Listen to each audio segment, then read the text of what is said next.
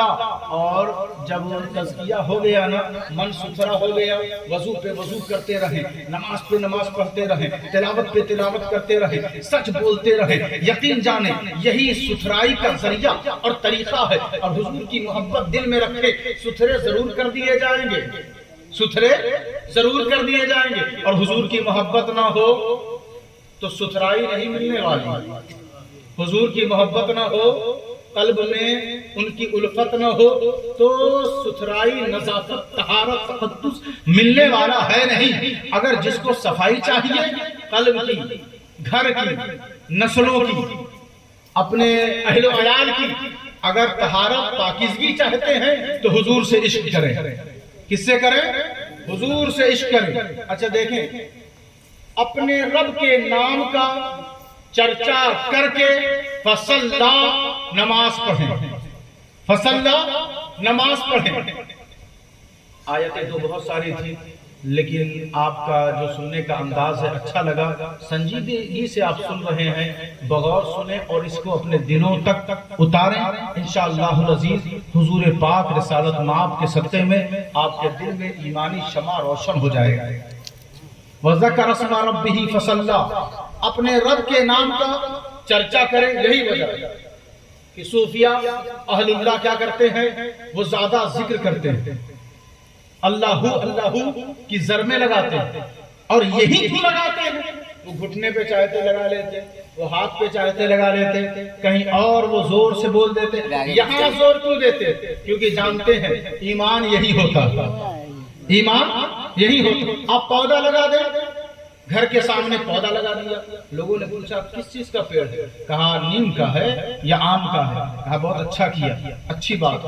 آج لگایا، اس کا انتظام نہیں کیا آپ نے، گھیرا نہیں، تو دوسرے دن جب نکلے کہا پیڑ کہاں گیا؟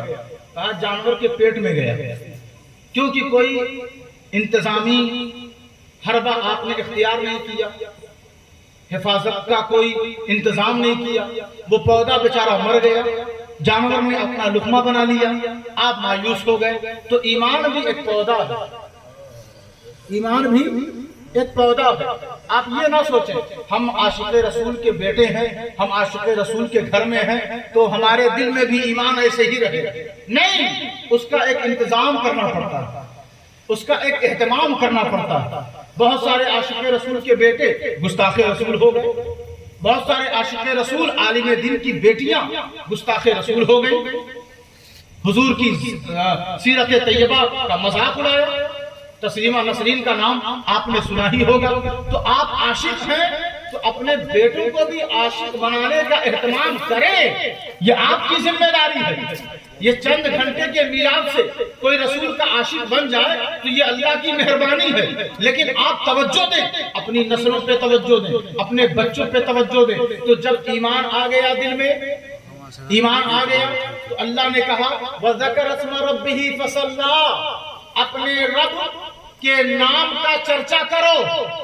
جب خوب ضربے لگاؤ گے، اللہ اللہ کی صدا بلند کرو گے، اس کے نام پاک کا لحاظ رکھو گے، پاکیزہ رہو گے، زبان کو ستھرا رکھو گے، قلب کو صاف رکھو گے۔ جب ایسا کر لیں گے آپ اور خوب ضربے لگائیں گے تو وہ ایمانی پودا روز بروز ترقی کرے گا، روز بروز ترقی کرے گا۔ اچھا دیکھیں وَذَكَرَ اسْمَ رَبِّهِ فَصَلَّى، نماز پڑھتے رہے، نماز پڑھتے رہے۔ قرآن مجید فرقان حمید نے یہ اعلان کیا إِنَّ الصَّلَاةَ تَنْهَىٰ عَنِ الْفَحْشَاءِ وَالْمُنكَرِ، إِنَّ الصَّلَاةَ تَنْهَىٰ عَنِ الْفَحْشَاءِ وَالْمُنكَرِ، یہ نماز کیا کرتی ہے؟ بے حیائی اور بری باتوں سے روک دیتی ہے۔ وَلَذِكْرُ اللَّهِ أَكْبَرُ، وَلَذِكْرُ اللَّهِ اکبر، اور جان لیں، سمجھ لیں، کبھی شک نہ کریں، اللہ کا ذکر سب سے بڑا ہے، اللہ کا ذکر سب سے بڑا ہے۔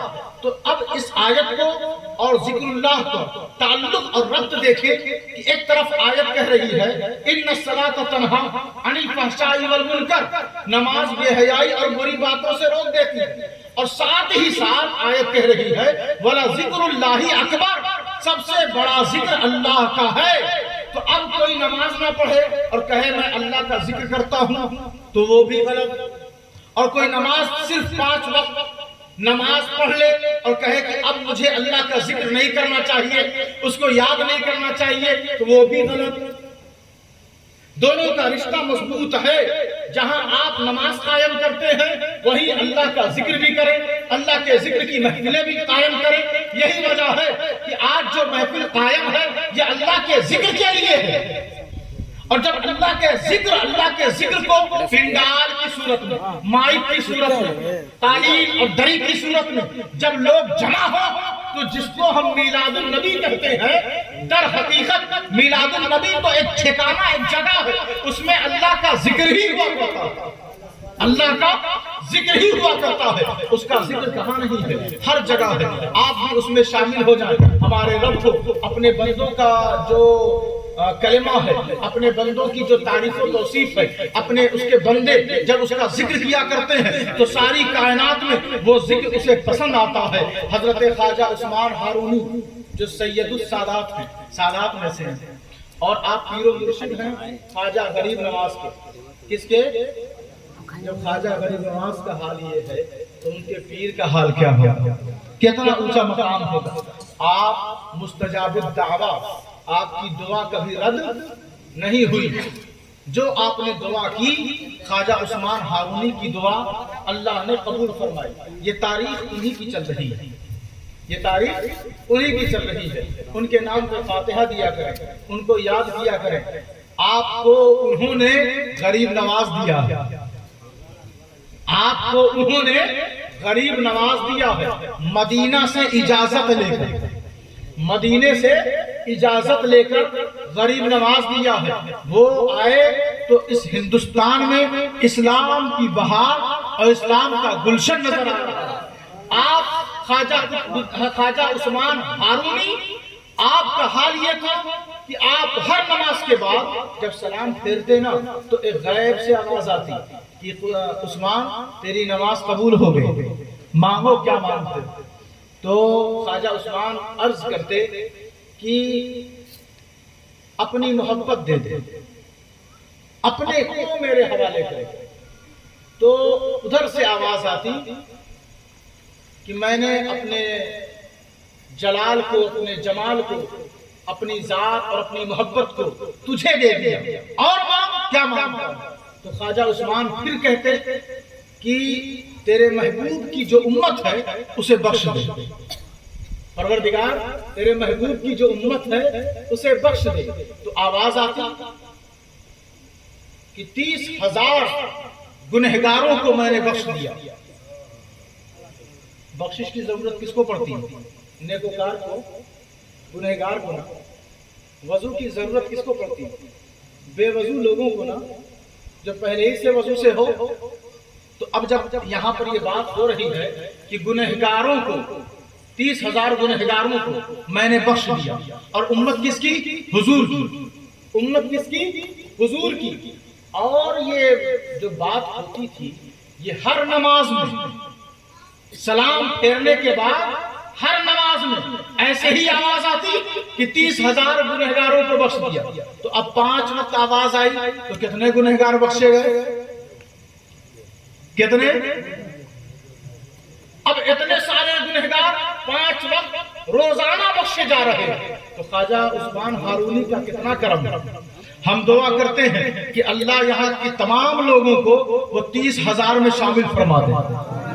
30,000 لوگوں میں، اور کیوں نہ شامل فرما؟ کیونکہ ہماری نسبت خواجگان چشت سے ہے، ہماری نسبت خواجگان چشت سے ہے۔ چاہے جتنے ولی آئے، جتنے سلسلے آئے، لیکن پیدائشی طور پہ اگر ہم پر کسی کا حق ہے تو وہ غریب نواز کا ہے، غریب نواز کا ہے۔ ہماری فصلوں پر، ہمارے باغات پر، ہمارے مکانات پر، ہماری دکانوں پر، ہمارے تجارت کے گھروں مرکز پر اور ہماری نسلوں پر کسی کا حق بنتا ہے، ہم پر کسی کا حق بنتا ہے تو وہ اجمیر کے سلطان کا حق بنتا ہے۔ اجمیر کے سلطان نے جس کے ہاتھ میں ہاتھ دیا وہ خواجہ عثمان ہارونی ہے۔ آپ نے دعا کی، مولا میری قبر کہیں اور نہ بننے دینا، مکہ میں بنانا، حرم میں بنانا۔ اللہ نے دعا قبول فرمائی اور ان کا مزار مکہ میں بنا۔ خواجہ عثمان ہارونی جنہوں نے ایک ایک روشن ستارے کو جنم دیا، پیدا کیا، اگر غریب نواز کو دیا تو غریب نواز سے خواجہ کو۔ مجھے ایک بات پہ حیرانی ہوتی ہے، لوگ کہتے ہیں یہ جو ہینڈ پمپ لگا رہا ہوں نا، جتنے لوگ پانی پیئیں گے مجھے ثواب ملے گا۔ یہ جو میں درخت لگا رہا ہوں نا، اس سے جتنے لوگ پھل کھائیں گے مجھے ثواب۔ کیسے پتا چلا؟ کہاں؟ حدیث میں ہے۔ کہاں ہے؟ حدیث میں ہے۔ یہ ہر اسٹیج سے بیان ہوتا ہے، چاہے دیوبندی ہوں، وہابی ہوں، سنی ہوں، سلفی ہوں، رافضی شیعہ ہوں، جس مسلک کے ہوں، سب بیان کرتے ہیں کہ ثواب پہنچتا ہے۔ مسجد بنوا دو ثواب ملے گا، مدرسہ بنا دو ثواب ملے گا۔ تو مجھے ذرا بتائیں، غور کریں کہ جن کی ذات سے لاکھوں کی آبادی میں لوگ مسلمان ہوئے، ثواب کس کو ملتا ہے؟ ثواب کس کو ملے گا؟ غیر مسلموں کو، مسلمانوں کو نہ۔ اگر ہینڈ پمپ نہ ہو تو پانی کہاں سے ملے گا؟ مسلمان نہ ہو تو ثواب کیسے ملے گا؟ ثواب کے لیے مسلمان ہونا ضروری ہے۔ تو پوچھو اپنے باپ داداؤں سے کہ آپ کو مسلمان کس نے کیا؟ تو وہ کہیں گے کہیں نہ کہیں نسبت ملے گی۔ کہاں سے؟ غریب نواز سے، غریب نواز سے نسبت ملے گی۔ تو اب یہاں جتنے مسلمان ہیں کلمہ پڑھ رہے ہیں، درود پڑھ رہے ہیں، تلاوت کر رہے ہیں، نماز کی کثرت کر رہے ہیں، روزہ رکھ رہے ہیں، تو اب جتنی نیکیاں اب کر رہے ہیں، کب کر رہے ہیں؟ مسلمان ہیں تب کر رہے ہیں۔ اور جب مسلمان بنے، نیکیاں کرنے لگے، ثواب ملنے لگا، تو اب اس کا ثواب آپ کو تو مل ہی رہا ہے، ادھر بھی جا رہا ہے، اجمیر بھی جا رہا ہے، یہ ثواب ادھر بھی جا رہا ہے۔ اب لوگ کہتے ہیں وہ شرک کا اڈا ہے، ہم کہتے ہیں وہ شرک کا اڈا نہیں، ثواب کا مرکز ہے، ثواب کا مرکز ہے۔ یہی وجہ ہے کہ جس کا ثواب سے رشتہ ہے، جس کا ثواب سے رشتہ ہے، جس کا خیر سے رشتہ ہے، وہ نذرانہ عقیدت لیے ہوئے ان کی بارگاہ میں حاضر ہوتا ہے۔ جس کے پاس ثواب کم ہے وہاں سے مل جایا کرتا ہے، وہاں سے مل جایا کرتا ہے۔ تو بزرگوں کے آستانوں کو شرک کا اڈا نہ کہا کرو، بلکہ کی بارگاہ ہے، مرکز ہے، یہی وجہ ہے کہ شاہجہاں دنیا پھرتا رہا، کہیں گیا تو اس نے تاج محل بنا دیا، کہیں گیا تو اس نے قلعہ بنا دیا، کہ کہیں گیا اس نے شاندار مکان بنا دیا، لیکن جب وہ اجمیر جاتا ہے تو کچھ اور نہیں بناتا، مسجد بناتا ہے، مسجد بناتا ہے۔ اس سے پوچھا گیا کہ تو بادشاہ ہے، یہاں آ کر مسجد کیوں بنا رہا ہے؟ کہا پتہ نہیں کیا بات ہے، یہاں جب سے میں آیا ہوں مجھے اللہ ہی یاد آتا ہے، مجھے اللہ ہی یاد آتا ہے۔ تو یہی وجہ ہے کہ جو اللہ والے ہیں وہی تو اجمیر جاتے ہیں، جو اللہ والے ہیں وہی تو بزرگوں کی بارگاہوں میں جایا کرتے ہیں۔ شرک نہیں ہوتا بلکہ بندہ اپنے رب سے قریب ہو جاتا ہے۔ قد افلح من تزکا وذکر اسم ربہ فصلی۔ اتنی دیر تک بیان کا ارادہ نہیں تھا، وہ تو ان لوگوں کی بڑی زوردار محبت ہے جو اور آپ کے سننے کا خوبصورت انداز ہے کہ اتنی دیر تک میں بول سکا۔ اللہ تبارک و تعالی ہم سب کو عمل خیر، نیک نیتی اور سچائی کے ساتھ زندگی گزارنے کی توفیق عطا فرمائے۔ اور مرحومہ جو کچھ دن پہلے جن کا انتقال ہوا، اس سے پہلے پروگرام ہوا، اس میں میں شریک نہیں ہو سکا۔ ہماری دعا ہے کہ اللہ ان کی قبر میں روشنی عطا فرمائے، اور یہاں کے جتنے لوگ اس دنیا سے جا چکے ہیں اور ان کے اندر جو بھی کوتاہیاں رہی ہوں، اللہ اپنے فضل سے اپنے محبوب کے صدقے میں ان تمام کی بخشش فرمائے۔ وما علینا الا البلاغ المبین۔ کھڑے ہو کر سلام۔